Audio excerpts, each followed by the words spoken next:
Hello everybody and welcome to The Notebook, which is on fire, literally on fire, well not literally, for the 2020 Sakhir Grand Prix, otherwise known as Bahrain 2, otherwise known as, well, that was good fun, wasn't it? And otherwise known as, well, that's Formula One. I wanted to show you what happens in the paddock after a race like that. From the beaten, the vanquished, the beaten heroes. Toto Wolff just over there. He's just wrapped up an interview with our colleagues from Sky Italy over here on the left-hand side, and has now gone to talk to James Matthews from the new owners of the Williams team. He's scratching his head. How could this happen to us? How could we throw away a 1-2? How could we throw away a win for George Russell twice on his debut? The team's head of communications, Bradley Lord, is debriefing David Croft to make sure he got all the answers. Why the mess up in the pit stop? Why did they need to stop in the first place? Why? Why again? And then there is Sergio Perez over there talking to Mark Webber and David Coulthard and Steve Jones with the delight, with the trophy. And amongst us, everything gets packed up. And that's it. That's Formula One on a day like this. I'll just clear the back of their shot. That is Formula One on a day like this, when you have winners and losers, you have stories all over the place, and you have just feel-good stories. And you know, I think Mercedes is a feel-good story. Obviously, Checo Perez is a feel-good story.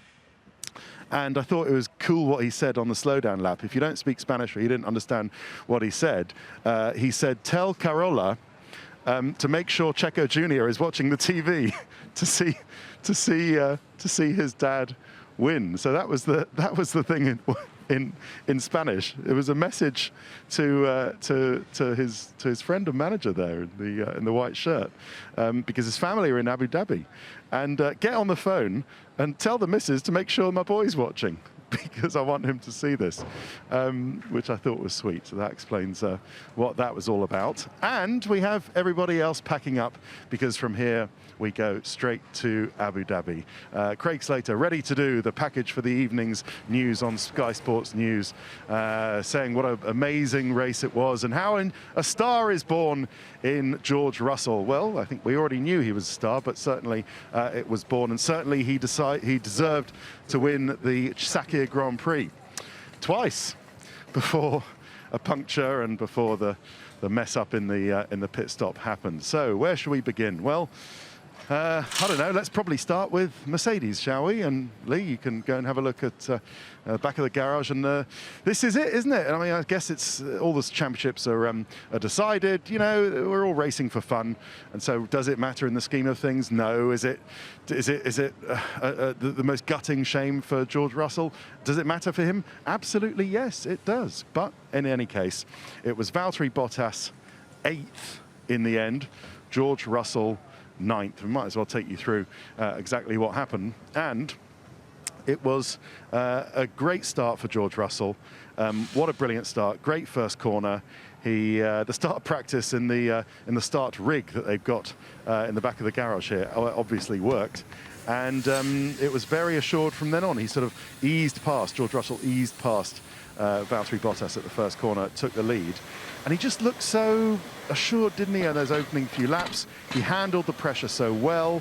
I mean, in a sense, racing drivers tell me it can be easier than being out in the lead and not having to fight for position, and handling that pressure. It's just easy like that. And it looked easy for George Russell, didn't it? Absolutely easy.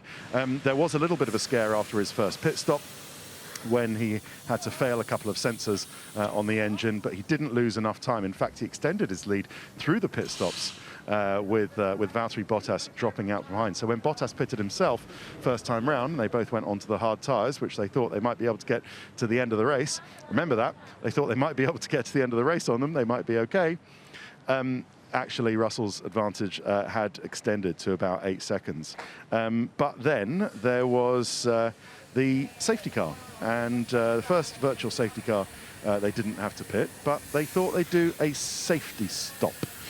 And I suppose it was a good idea. The tyres were starting to get old. Could they have got to the end? Yes. With the pace that they had, would they have been challenged from whoever it was behind them? Probably not. Was it only Valtteri Bottas and George Russell in this race? Yes, it really was. So I guess it was a safety stop. They thought, well, you know, let's do it. They didn't expect the mess up to happen that happened. And what was the mess up?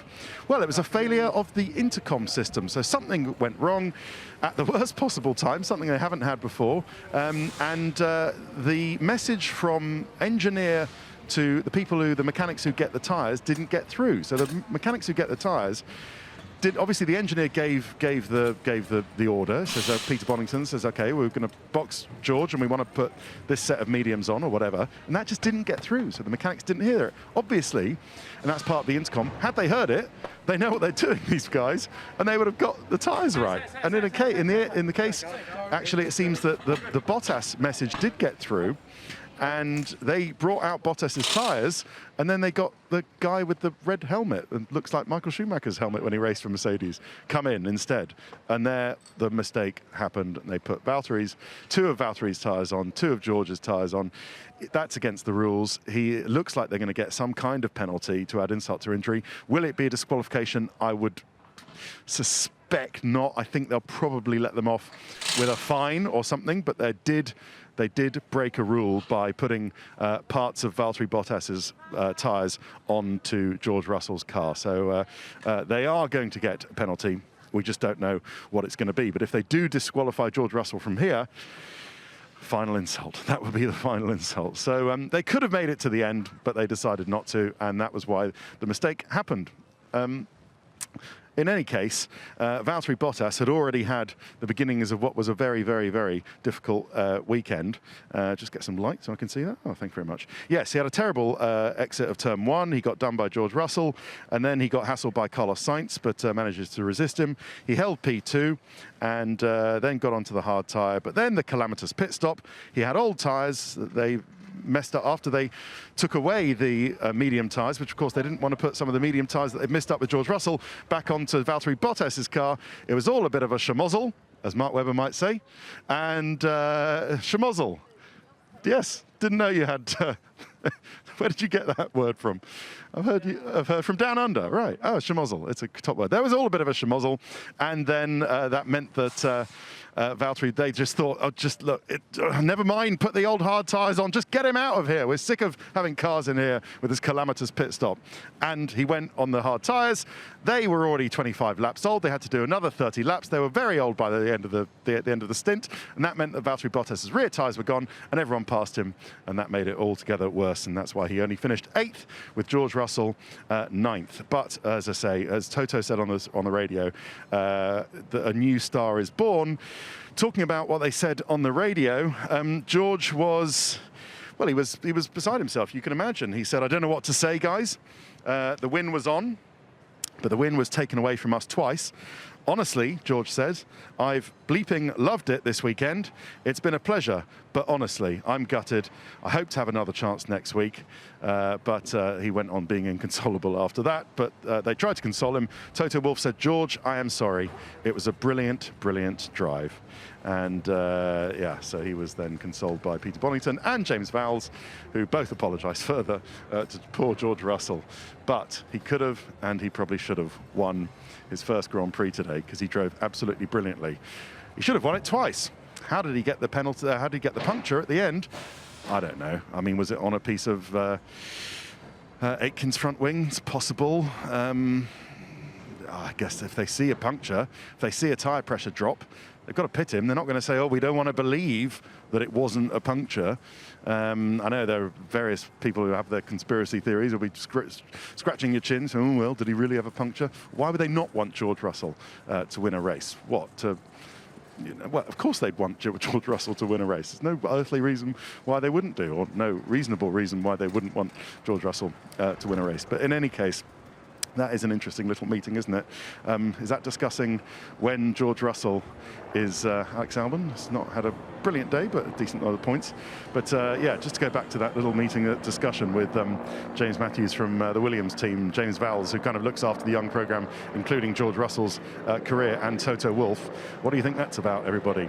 Is that about, can we have George for another weekend, please? Because we're not sure if Lewis is well enough to go to Abu Dhabi. There is an email knocking around talking about Lewis Hamilton and going to Abu Dhabi from the FIA COVID delegate, saying that any attendee to the Bahraini Grand Prix who gets COVID-19 will automatically not be allowed into Abu Dhabi.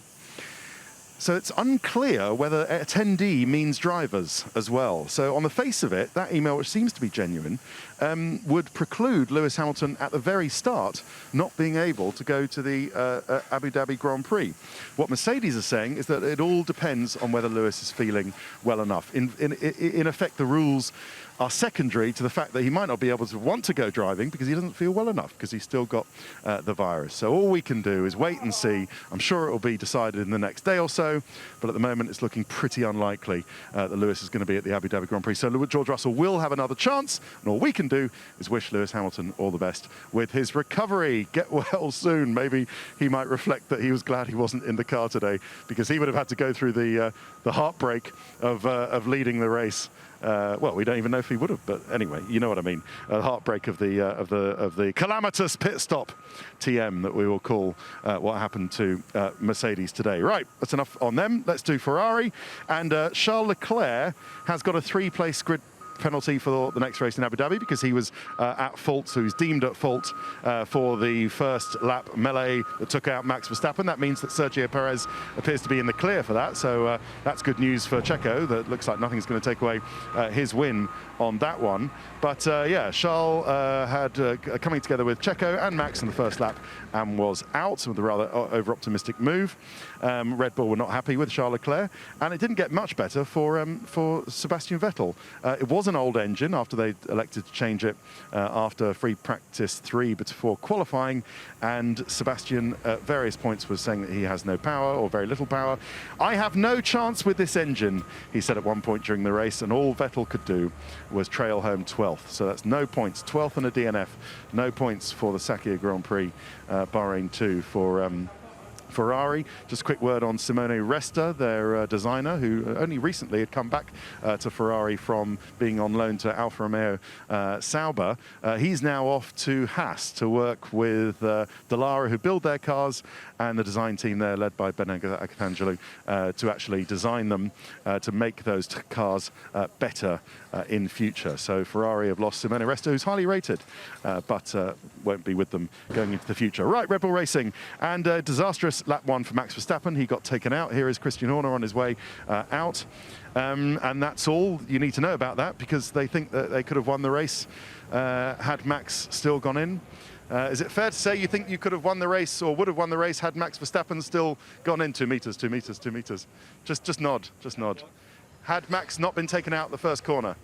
It'd probably been the easiest race he would have ever won in his life, I think, after... unfortunately, we weren't there to capitalise on it. But, I haven't got the thing. I'm pleased with Sergio. Translation. Well he's pleased for Sergio. Well done, but it would have been the easiest race. Well done for Racing Point. And Christian thinks it would have been the easiest race. All these precautions, but we have to do this anyway. Thanks very much, Christian. Thinks it would have been the easiest race Max Verstappen would have won. Yep, well, coulda, woulda, shoulda. There's Ben Edwards off the way. Is that it, Ben? Thank you for everything, I'm sure, from everyone following you from the Eurosport days up until. Thanks for everything. Cheers. Bye. Good old Ben Edwards. Right. Yeah, so Alex Albon, contact at the start. He was solid, but it didn't make sense. Red Bull did only 50. They stopped him, Alex Albon. They put him onto the hard tyres, but then only did 15 laps on the hard, and then put him onto the soft tyre, on which he did 25 laps. That's not the way strategy works. It's not the way tyres work. So, yeah, I don't quite know what happened there. But Alex was clearly on the wrong tyres at the wrong time. But they didn't really have the time to give it a chance on the hard tyres. Went on the soft and did a longer stint on that. But in any case, he got P6 today. After the race, of course, you know, with Checo up there, it gives Red Bull another sort of problem, doesn't it? Do they then sign the guy who's just won the race? Listen, I don't know. What do they do? Helmut Marko was on the phone. That's all I can tell you. After the race, he normally speaks to Dietrich Mateschitz, the Red Bull boss. Was he on the phone to Dietrich Mateschitz? I've got no idea. He could have been on the phone to one of his family or his missus or something. But in any case, who knows? He might have been on the phone to Dietrich Mateschitz after Sergio Perez has won the race, saying, do you know what, Dietrich? Maybe I've changed my mind. Maybe we should bench Alex Albon for a year and put Sergio in the car for a year and see how they both do. That would be a nice solution. That would be an elegant solution, wouldn't it? A sort of Formula One elegant solution. Why don't they put Alex Albon on the bench him, substitute him for a year, give Sergio Perez a year against Max Verstappen, just see how it goes. What you got to lose? Alex Albon is still going to be with Red Bull. Christian Horner confirmed that this weekend. He's still going to be a Red Bull driver. And then see how Checo does. And if he doesn't live up to, or he has the same thing as Alex Albon, then at least Alex has had a year to clear his head, to get his act together again, and then can come back. And then Checo can go and do whatever he was going to do for 2022, for which he says he's had offers for anyway. So isn't that an elegant solution? We've just thought of it, Lee. That was a nice one. Why don't they do that? That would please everybody. And if Checo is good and can equal or better Max Verstappen, then so be it. Then they can keep him. Can we trademark these ideas, Lee? No? All right. Right, let's do McLaren, seeing as we're here. You can go and see what you can see, Lee, and I'll just run by what was a very, very good fourth place. But Sainz feeling that it was the strangest feeling after fourth place that they ever had, because everybody feels that they could have won the race today, especially as Sergio Perez had that spin and was last at the end of lap one. Yeah, it was a great start by Carlos again. He hassled Valtteri Bottas, and he hassled him again at the safety car restart. He pitted onto the medium tyre. Was unlucky not to be under the virtual safety car, and he pushed, but it was one of those frustrating P4s, he said at the end. He raced well, but nothing really fell kindly for Carlos Sainz today. But an incredible first lap for Lando Norris, up from P19 to P10. Then he overtook Sebastian Vettel. But on lap 20, he lost a couple of places to Alex Albon and Sergio Perez. He did pit under the virtual safety car, which rather sort of saved him slightly his strategy. And he overtook Pierre Gasly towards the end to be P10. So that's two McLarens in the points, but they didn't win the race and they weren't third, which meant that they slipped down in the constructors' position. Right, we will take a break and then we'll do Renault and, well, the team at the moment, Racing Points. So more Notebook in a bit.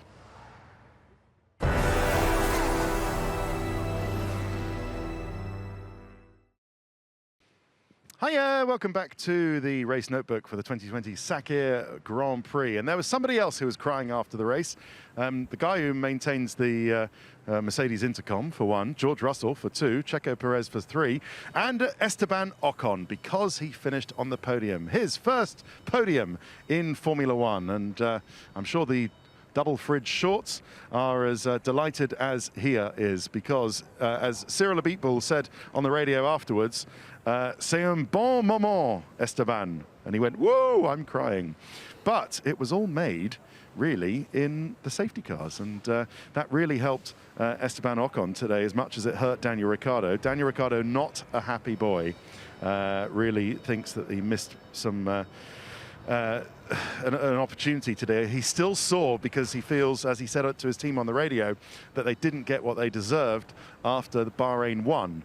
And he's not happy. Hopefully he'll have a good Abu Dhabi. But for Esteban Ocon, it was really good. But yeah, Ricciardo couldn't get Sainz for P3. He and the team, really the team, I think you could probably say, they messed up the call to call him into the pits to box and change tyres, and that let Danny Kvyat jump him and get ahead of them, and that allowed Carlos Sainz to get away, and then Ricciardo lost out under the virtual safety car after that. So nothing went right for Daniel Ricciardo, but Ocon managed to undercut Lance Stroll, and that was it. He took him for P9 and stayed ahead, and as everybody else fell by the wayside and got unlucky with the safety car, those two stayed out. Well, those three, Sergio Perez, Esteban Ocon and Lance Stroll, in that order, and that's how they finished. So he stayed ahead of of the Racing Point, which he did well to do, Esteban Ocon, because today clearly the Racing Point was a faster car, and delivered P2. And I thought that was instructive, didn't you? Interesting after the race when Esteban Ocon said, "At a time when plenty of people are doubting me, that I'm not the same Esteban Ocon as I was when I was doing good stuff in the Racing Points and the Force Indias of old.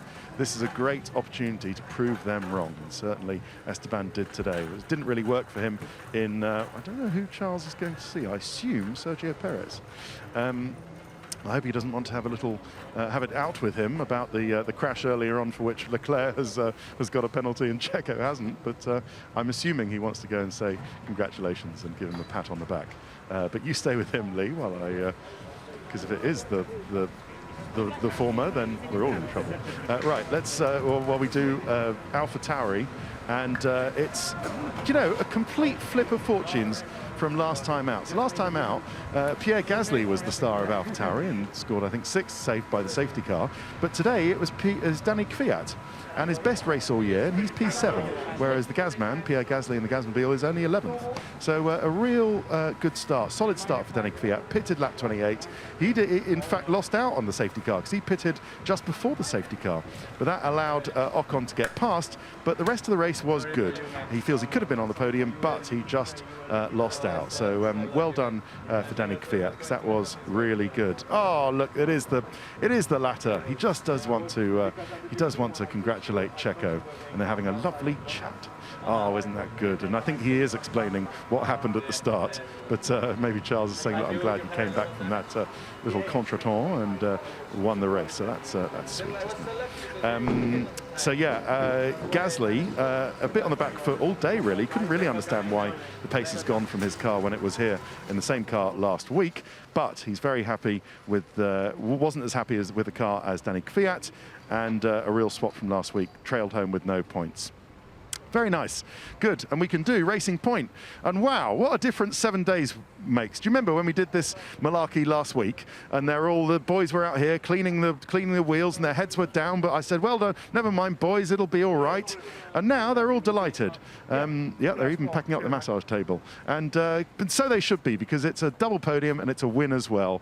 Yes, I know this team, as Jordan, has had wins before, but it didn't as Force India, or did they have one with Fisichella? But they certainly had poles. But and they haven't as Racing Point. So congratulations to Eddie Jordan and Lawrence Stroll and everyone for doing what they've done with this car. And at last they've shown the promise that this car had, and they've won a race. You heard how Sergio Perez did it. Really, he just had the pace. You know, it wasn't one of these strange races when if you have an accident and pit on lap 1, it's fortuitous, because with a combination of various safety cars, you end up in the lead, like Jenson Button once did, I think, in Canada. This was Checo Perez having the pace all day, and he was just quicker. After he pitted on lap 1, he got up to P9 by lap 22. Then his pace was amazing, especially on the hard tyre. He got past Lance Stroll, and then he got past Ocon to inherit P1 after the Mercedes calamitous pit stops, and stayed there. Yes, he might have been hassled by George Russell had George Russell not have had the puncture, but that didn't happen. So he fairly commandingly went to his first win since GP2 in Abu Dhabi 10 years ago in 2010. So that's Checo Perez's first win in any car for 10 years, since GP2 in 2020. Fantastic result for him. And Lance Stroll third, a very solid start for him, and slightly odd strategy. He allowed Esteban Ocon to undercut him, but didn't have the pace after that. But yeah, had he pitted before Esteban Ocon, although I suppose they're not mind readers, they didn't know when the Renault was going to pit, then he might have been a 1-2 for Racing Point. But very, very solid drive with good pace for Lance Stroll to be P3.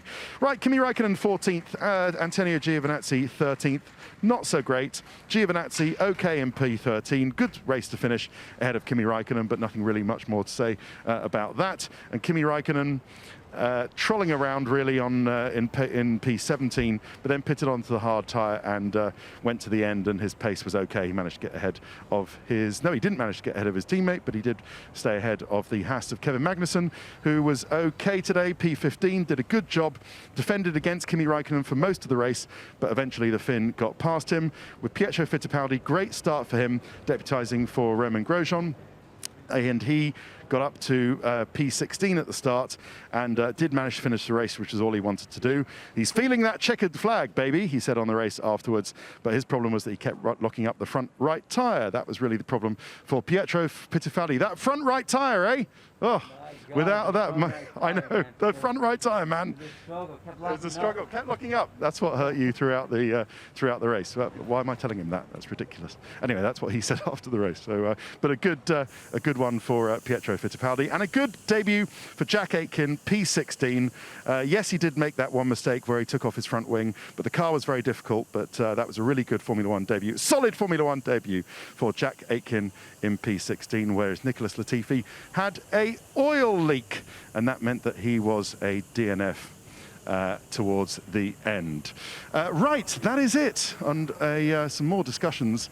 There's James Matthews is reporting back to the interim standby team boss, Simon Roberts. Was that relaying what the information from Toto Wolff's discussion with him, George Russell? Yes, we've got him for the next race. No, we haven't got him for the next race. But there you go. That's, well, we won't intrude. But will we have George Russell back in the Williams next year when Lewis Hamilton is better and with us? Yes, I think we probably will. Will that be a letdown for George? It might, because he tasted victory today, but cruelly got it taken away from him twice. All right, that's it for the Notebook. Join us again next week in Abu Dhabi when more craziness from 2020 is sure to happen. Thanks very much for watching. We'll leave you with an arty shot of the Royal Tower here in Bahrain. And thanks very much for Bahrain. Actually, they've been wonderful hosts, fantastic hosts. The organisation has been superb, and we've all been enjoyed some great races, both on the normal circuit and the crazy outer circuit as well. Thank you for watching. See you in Abu Dhabi in a few days' time. Bye-bye. Sky Sports. Feel it all.